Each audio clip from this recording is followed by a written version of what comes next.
Hey, hello, and welcome. I am Debbie Peterson of Getting to Clarity, and this is another episode of the Getting to Clarity show where women come, emerging leaders come to get the tips, tools, and techniques that they need to create more success with less sacrifice in their leadership and life.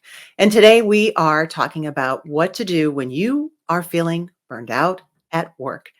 And this time of year, it is something that creeps up on a lot of people. We have a lot going on.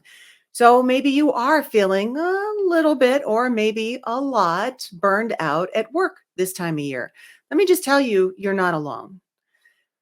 If left to fester, burnout can affect you physically, it can affect you emotionally. And then, of course, it can impact your entire life because what we experience at work isn't just left at work. We bring it into our home. No matter how hard we try not to, we still carry it, even though no one else may see it. It takes a lot of effort to keep that suppressed. So essentially, you may have checked out at work and you couldn't do differently if you tried. You just feel like you're not engaged. There's nothing more that you can do. You can't put any more energy into it. Maybe you're feeling a bit apathetic to the point where you're just not putting in the effort. You're feeling exhausted. The life has literally already been sucked out of you. Your performance may suffer. And then finally, it creeps in on you physically. And that's the danger. You tell yourself, I am a strong woman. I just need to power through this. I just need to get through this. It'll all be over at the end of the year, but you might not make it there until it gets to the point where it starts affecting you physically. Maybe you're having headaches. Maybe you're having migraines. I used to have migraines and they would send me to bed. Maybe your sleep is interrupted and you're waking up at 2 or 3 o'clock in the morning and your mind is just hopping on this train of all of this stuff that's going on and all of these things that you need to get done. And, oh, I don't want to forget this and I don't want to forget that. And maybe it's even impacting your relationships with your husband, your wife, your spouse, your significant other. And that is not the place that you want to be. Burnout isn't exactly a medical diagnosis, but it impacts and can be tied to other medical conditions such as, depression and anxiety and things, that bone deep stress that we can feel impacting physical, mental, and emotional exhaustion. Just it's beyond even being tired. So, how can you tell if you're someone who may be experiencing burnout? Well, one, I think because I think you feel it. You may not be willing to acknowledge it, but I think in your body you do feel it. But here are some tips just to help you make sure that you're on the lookout and that you can make better choices for yourself.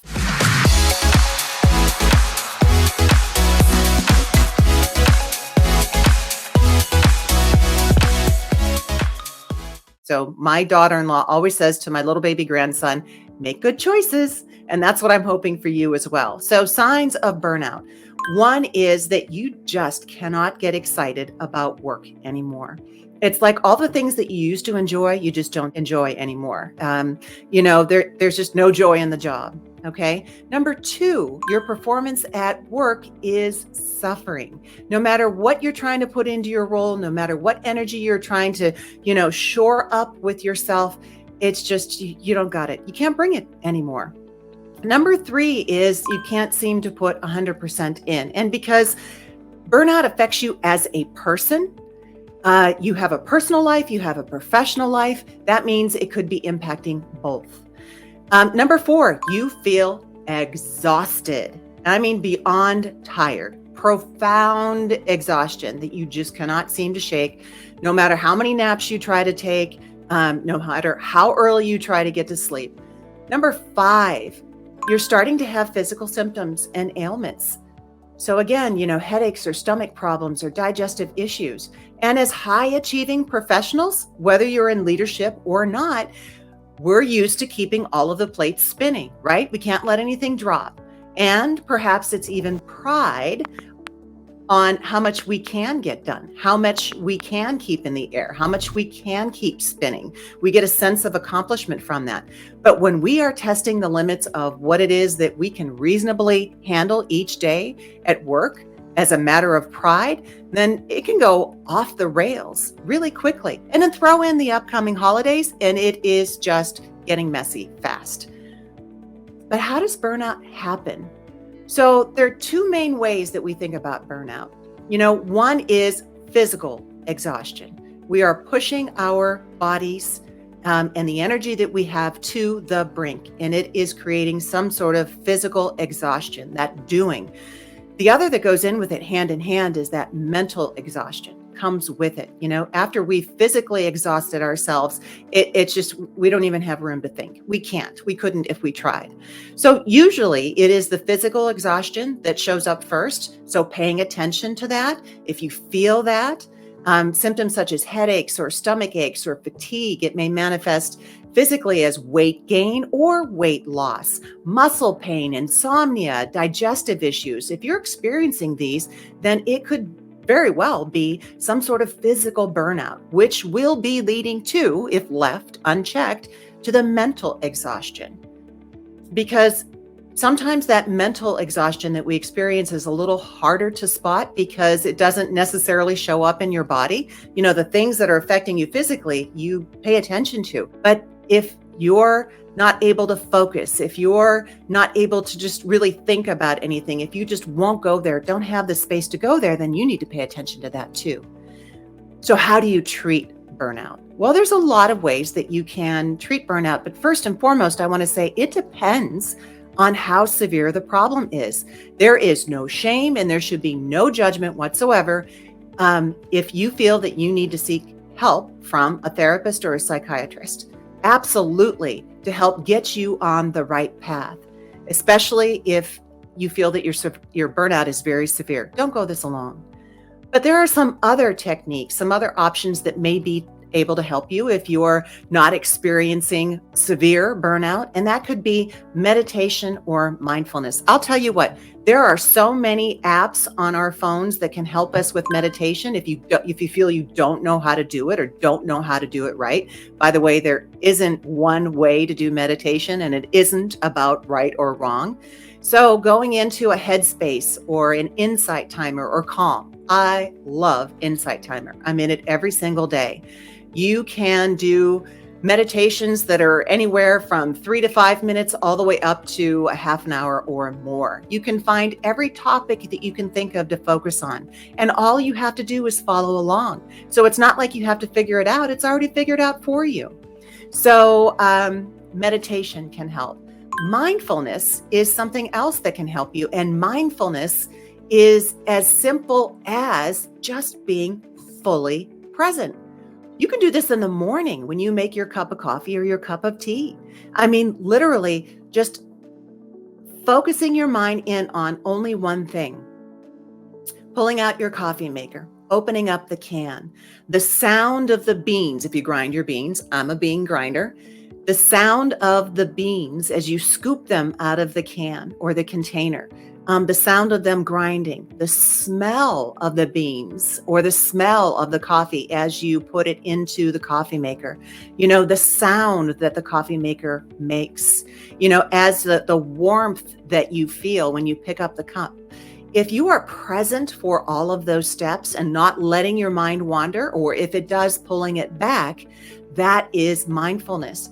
So it's not about adding a whole bunch of stuff to your day because I know you already have enough going on, but what are things that you can incorporate in between that could help you? So doing this with brewing your tea or your coffee, being present in every single moment, that helps you to reduce stress.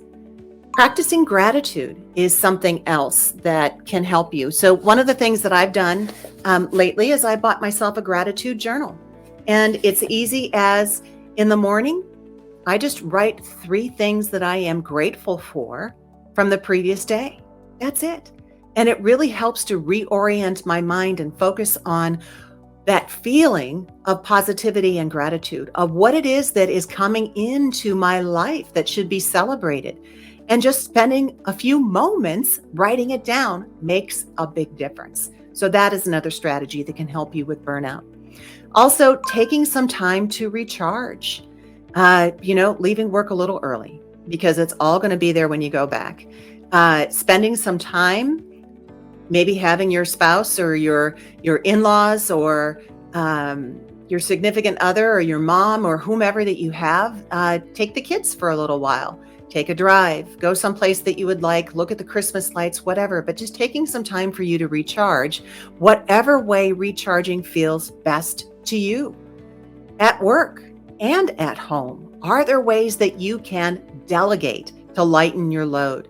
So one of the tools that I have that I use with my clients is something called the Way Forward to More Time. And essentially, it is a process to manage your time for an upcoming week, to really make good decisions, make good choices about how you're going to spend your time. And one of the things that I advocate in this tool is that you don't have to do everything by yourself. So when you make a list of everything that you have going on in the week, personally, professionally, and you think of all the things I have to get done, think of as many things as you can to delegate. So for instance, can you do an Instacart order from the grocery store and have it delivered, or a Whole Foods delivery order or something like that? Sure, it might be a little more money, but in this time, of year, do you need a little more help? There are times where I'm walking out the door and my husband says, "What are we having for dinner?" And I will say, "Whatever you can cook or bring in," because I need the help and he knows that. So asking for help at work or at home, having a conversation even with your boss. And this may be a little scary, but if this has been going on for a while, before the holidays, you can't keep up with things, you've got so much going on, it might be time to have a conversation about the effects that you're not able to be productive, that you need some help, being clear that it's just not a one-off thing, it's a pattern. And having that discussion. And I know you may be afraid of the ramifications. If they are not willing to support you, then do you really want to be there too? So at least having a conversation so that you can get it out on the table. Setting a time to log off or disconnect when you're at home. So maybe it's after, 5:30 or 6 o'clock or 7 o'clock. Okay, I'm not going to go into the chat. I'm not going to go into messages. I'm not going to answer text, or I'm not going to answer calls. Maybe you have some sort of signal, some sort of bat signal that if it's really critical, but otherwise it's kind of like, okay, I'm unplugging. I have a cubby in my kitchen. That's where my phone goes to charge. It's not out after I'm done at work, because I know I would pick up my phone and I would start getting into it. I would start scrolling through social media and answering, commenting on posts and things like that. I would start going through my email. So I put it away. So that might be a strategy that helps you as well. So burnout doesn't go away until you make it go away.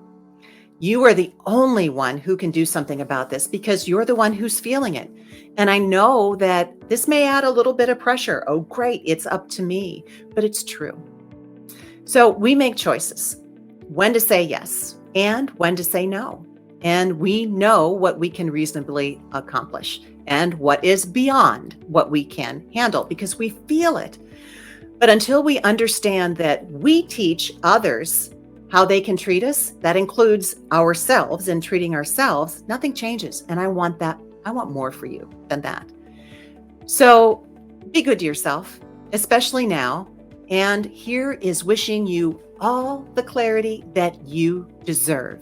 And as a holiday gift for you, I would love for you to know the answers to your next steps, because maybe you're curious about them. Your next level, your next steps, your next chapter in your career, your business, your leadership journey. Then get your free workbook that guides you to get the right answers for you and what's next. You can go to 5daycareerclarityworkbook.com. So that's www.5daycareerclarityworkbook.com and pick up your own copy and start getting the clarity that you deserve. So take care and bye-bye for now. We'll see you soon.